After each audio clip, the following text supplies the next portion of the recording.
Namaskar, I am Dr. Saurabh Gupta, working as Senior Consultant and Unit Head, Department of Surgical Oncology at Venkateshwar Hospital, Dwarka.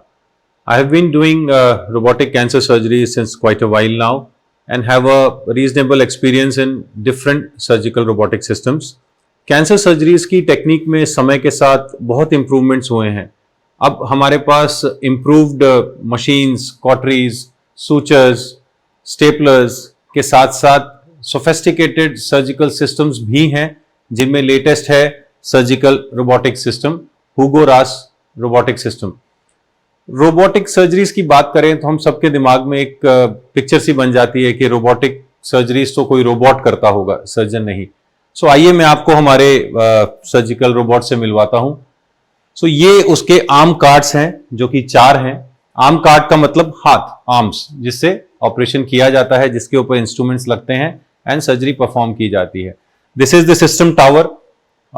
Common language में बोलूं तो ये robot का brain है जहां सारी information process होती है. और ये है ओपन सर्जिकल कंसोल जहां पे सर्जन बैठता है, 3D विजन देखते हुए रोबोटिक आर्म्स को कंट्रोल करता है और सर्जरी परफॉर्म करता है. एक बहुत पुरानी कहावत है कि big surgeons make big incisions. So this is not at all true now. Already most of the open surgeries are being replaced by laparoscopic surgeries and robotic cancer surgeries are the latest innovations. Cancer surgeries की बात करूं तो वो बहुत extensive surgeries हैं, लंबी चलती हैं, ब्लड लॉस ज्यादा है and we need to clear the tissues with adequate margins, clear the disease with adequate margins. तो ये सब अगर रोबोटिक सिस्टम अवेलेबल है तो बहुत इजीली किया जा सकता है, बिकॉज रोबोटिक सिस्टम्स में we have 3D vision, magnification, आपके हाथों के ट्रेमर्स को कंट्रोल किया जा सकता है. We have more of dexterity, दोनों हाथों से आप डिफरेंट मोशंस कर सकते हैं, रेंज ऑफ मोशन ज्यादा है. So we can reach into far out corners of the abdomen जहां हम ओपन तकनीक से नहीं पहुंच सकते. हम ज्यादा टिश्यू क्लियर कर सकते हैं, प्रॉपर मार्जिन ले सकते हैं, एडिक्वेट लिम्फ नोड डिसेक्शन किया जा सकता है with less of injury to the normal structures, with less of bleeding. एक एग्जांपल दूं तो अगर हम कोई पेल्विक सर्जरीज कर रहे हैं तो हमें जो मेजर वेसल्स हैं पेट की, आउटा, आईवीसी या पैरों की जो मेन वेसल्स हैं जिसको हम इलियक वेसल्स बोलते हैं, उनके ऊपर से हम लिम्फ नोड्स को बहुत इजीली क्लियर कर सकते हैं. कुछ नर्व्स हैं, पेल्विक हाइपोगैस्ट्रिक नर्व्स हैं, जिनसे हमारा ब्लैडर का कंट्रोल और मोशन का कंट्रोल होता है, जो कि आज तक कभी ओपन सर्जरीज में मुझे नहीं दिखी. सो लैप्रोस्कोपी या इवन रोबोटिक सर्जरीज में उनको हम बहुत बेहतर तरीके से मैग्नीफाइड और क्लियरली देख सकते हैं.